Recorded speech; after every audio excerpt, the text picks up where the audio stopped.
Hey everyone! You're watching Drama Duo.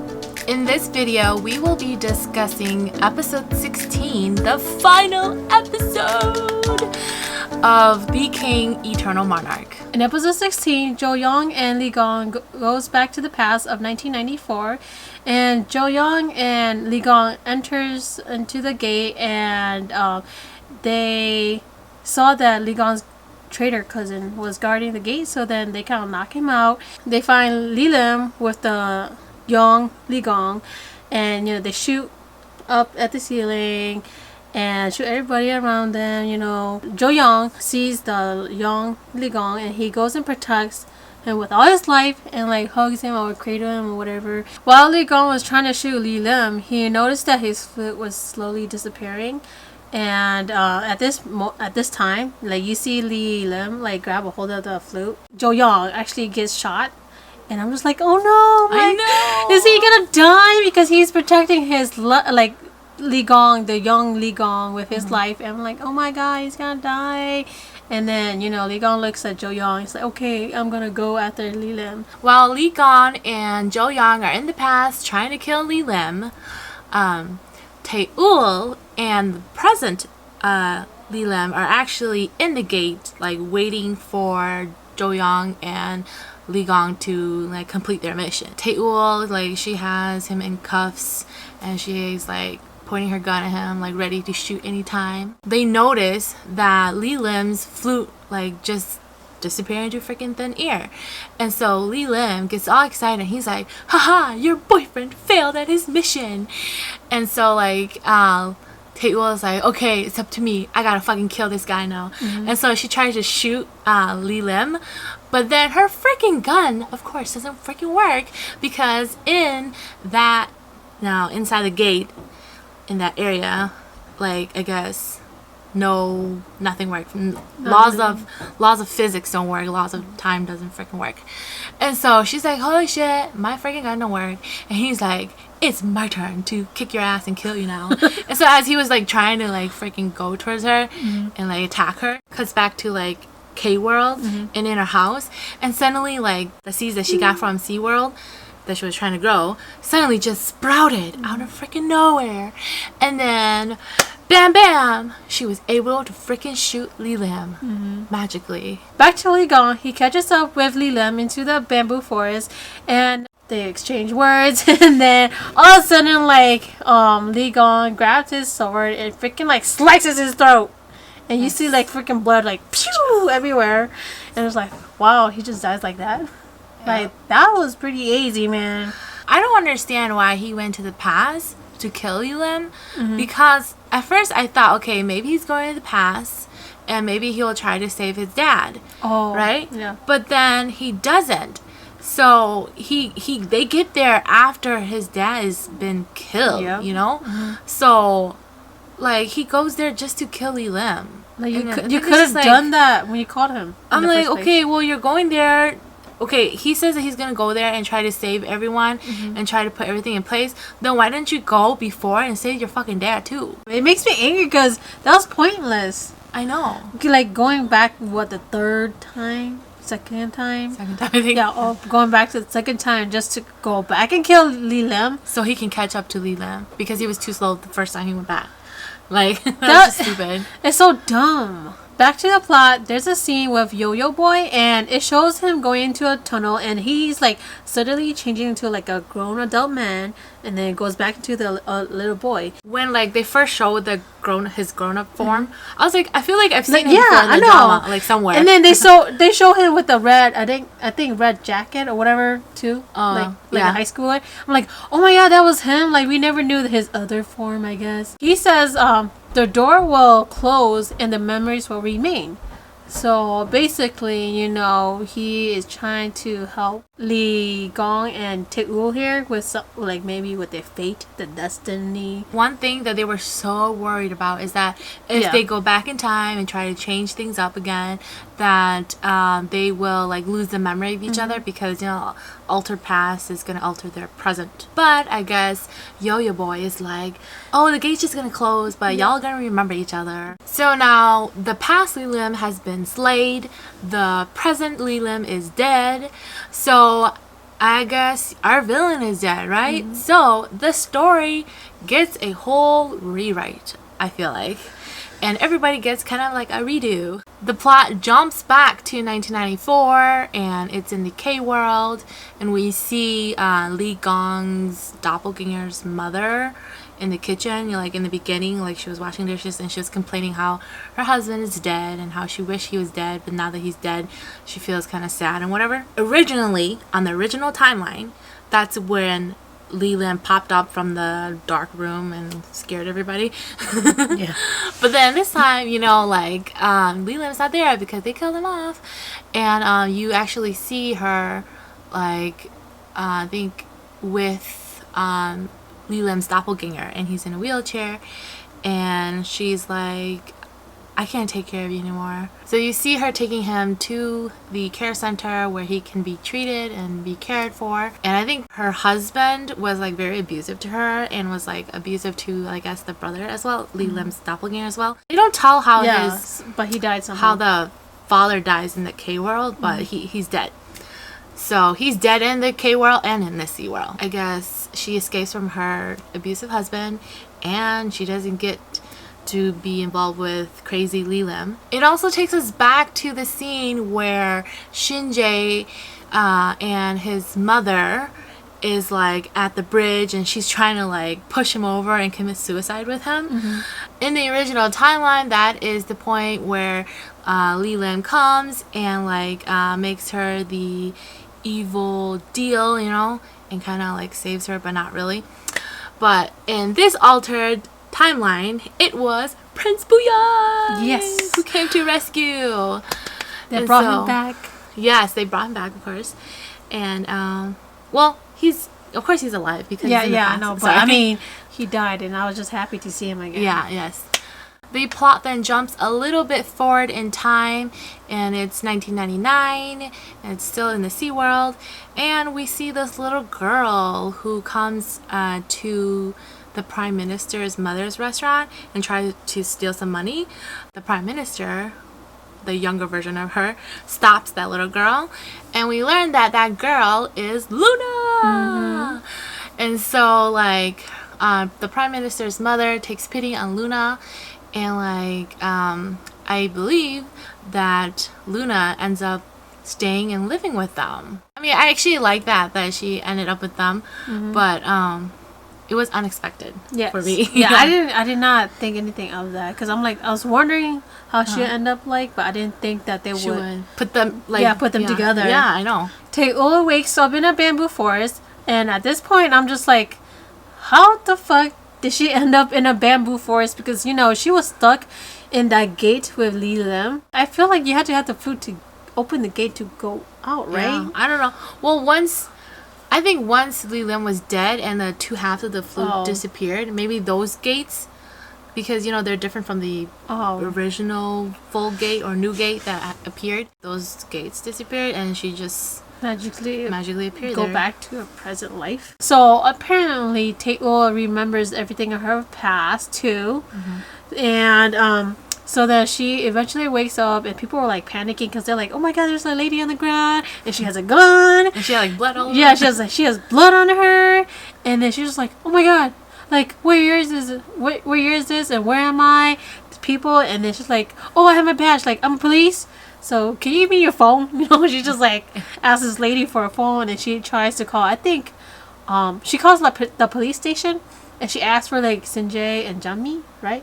Yeah, everybody. Yeah, she asked for everybody, and from what you can see from her face, she was all heartbroken or something, because she's crying. She's like, oh my god, Sinjae does not exist anymore. Yeah. And also, I guess it seems like only a week has passed for Taeul, so it just seems like little has changed. One thing that's different, I would say, about this drama versus other series or TV shows that have time traveling and alternative universe and whatever.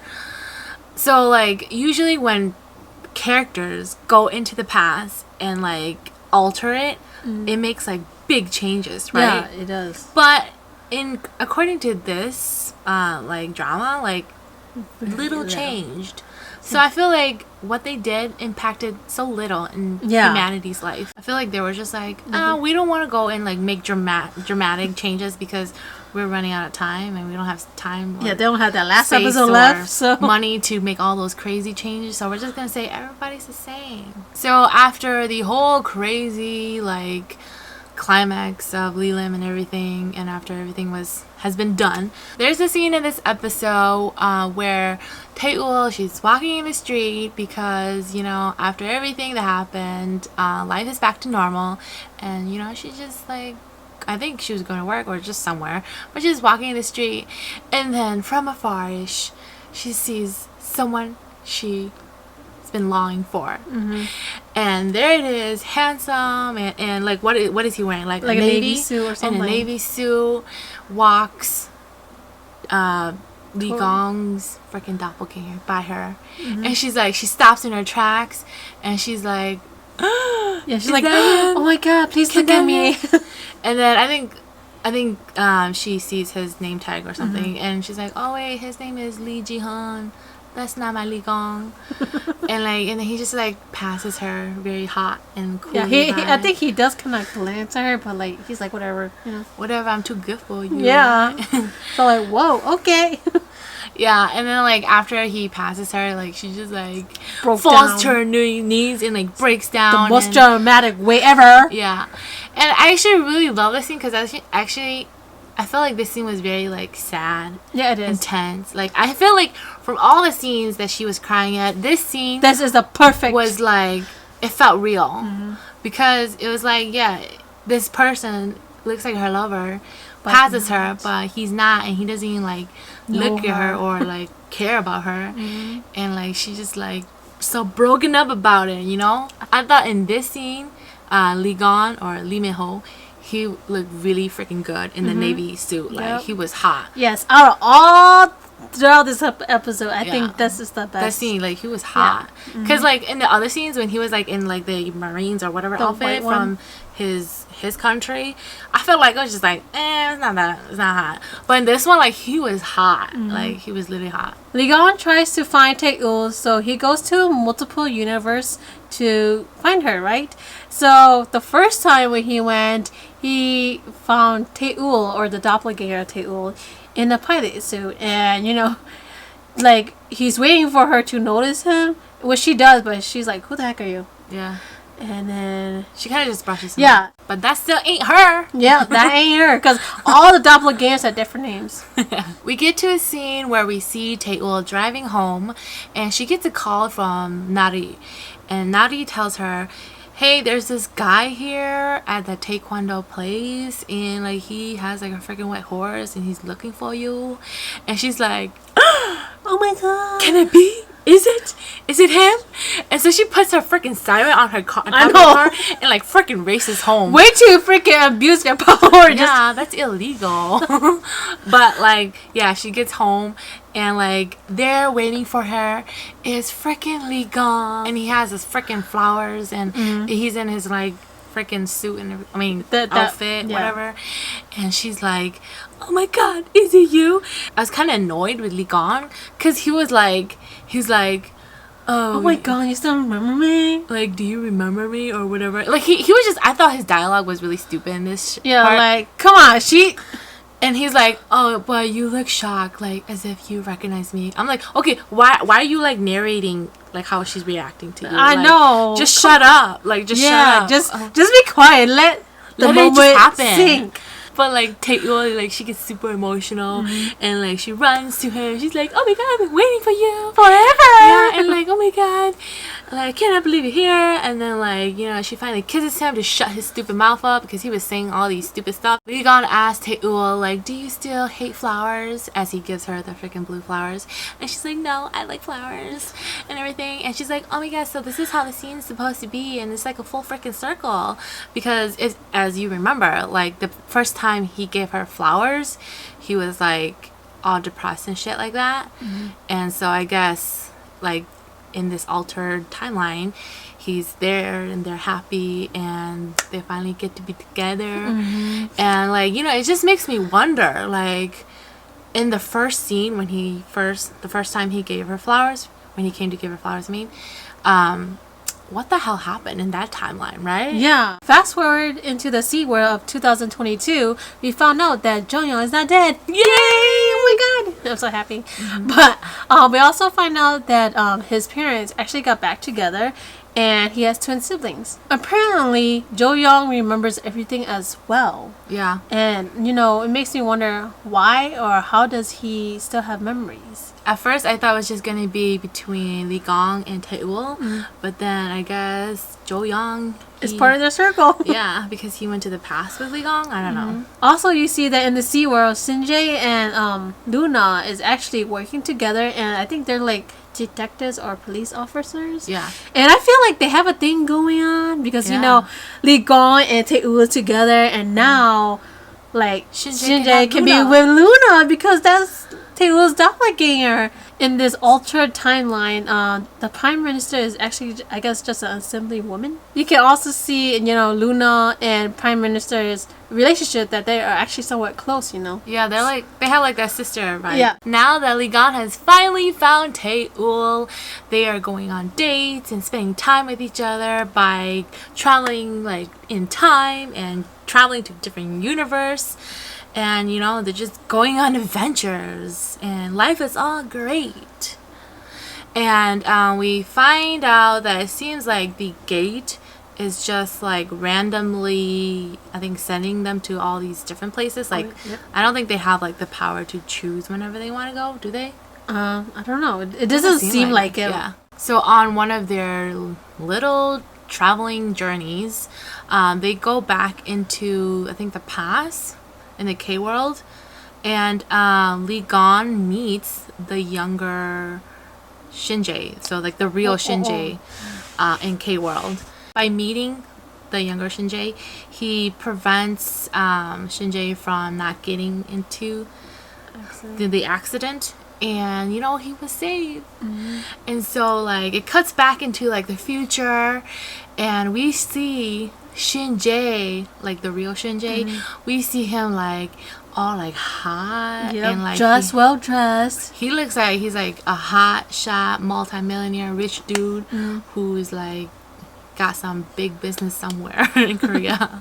It seems that Jo-young and Nari's doppelganger have a thing going on because there's a scene where they're like passing through the hallway and they're like touching hands or holding hands while they're like going past each other. So I'm like, ooh. I'm like, ooh, something's happening. Like, yeah. Right? At the end of this episode, we see that Lee Gong and Tae-woo were holding hands while they're walking, and you can see that there's like a fast forward, I guess, scene where, you know, they're holding hands and the hands are all wrinkly and old. So I guess they're telling us that, you know, they're being adventurous, traveling through time, different universe, and having the time of life being together. But it just makes me question then, like, does Tae-woo eventually like move to SeaWorld and be his queen, you know? Because he's a king and he needs an heir. They left us off with this feeling like, oh, live in the moment, like, and don't worry about all that extra stuff. Yeah, like, just only today. Because I think they said something about only today. For only today or something like that. Our final question for you guys is, what did you guys think about the drama? Did you guys like the ending? And how was it for y'all? Like, comment down below and let us know. First, we're gonna have this beautiful C answer us that question. Okay, so the ending, I guess, you know, happy ending is always good, right? But I don't know, I feel like there should be more. I don't know. I just question, what do they do with all that traveling, you know? Does Tae-woo eventually go into SeaWorld? Or does Lee Gong go into K-World? Like, what do they actually do? Or do they just keep like going back and forth and like try not to meet, you know, duplicates or like doppelgangers or people that notice them, you know? Like, how would you have liked them to end this series? I would want Lee Gong to die because he's annoying. And the way he talks is annoying. The way he acts is annoying. I mean, he made stupid calls when he should have just done it right there and then. So for me, I felt like the ending was okay. Like, everybody just had a happy ending, and it was like very happy and go lucky, you know? Like, everyone found their love or is in love or whatever, you know? And it was just like happy ending. Yay. All sugars and candies and sprinkles and stars and rainbows. And rainbows and unicorns, you know? And it's okay. I feel like it was the best kind of ending they could have thought of too. I think they should have, even at the end, I think they should have made it like give us some casualties, you know? Like, no good people died. And I feel like at least one good people should die. I like sad-ish endings. Like, it doesn't have to be like totally sad, but like I want some emotion, and I feel like at the end there wasn't much. And like how I said, I really like the scene where Tae-ul sees Lee Gong's doppelganger pass her, and she was very emotional about it. I feel like they should have like played more into that. Like, I didn't get it because I feel like I was expecting it, because they made it like as if like, oh, they're going to like forget each other and they can never be with each other, and they're gonna be worlds and universe apart. And I feel like they should have played more on that and stretched it more out and see like, oh, she's longing, there's the sadness. And even when like Lee Gong was searching for her, I feel like it wasn't even sad, like it wasn't emotional for me, because he kind of went there and it was kind of even comical. Yeah, it's like, and it's kind of like the same thing over and over again. Yeah, and he asked her like those girls the same thing, like different versions of her, like, oh, you don't remember me? Oh, okay, whatever. Like next universe. Like, oh, next person. Yeah, next person universe. They should have like stretched more on that emotion. Like, he sees her doppelganger, he thinks that's her, and he gets very emotional just to find out that that's not her. If they put more emotion to those scenes, I feel like, yeah, okay, they really do love each other, and like I do feel for them that they can't find each other. And like at the end, when they do finally find each other, it'd be like, oh, what a relief. Like, oh, I do want them to be together because they struggled. But here, I felt like it was just like, oh, okay, next universe, like you said, like he was going through it, and like it wasn't emotional for me. Thank you all so much for following us through this crazy drama. It really has been a wild roller coaster ride. Please hit the like and subscribe button and ring the bell to get notifications for our new videos. Thank you for watching. Bye!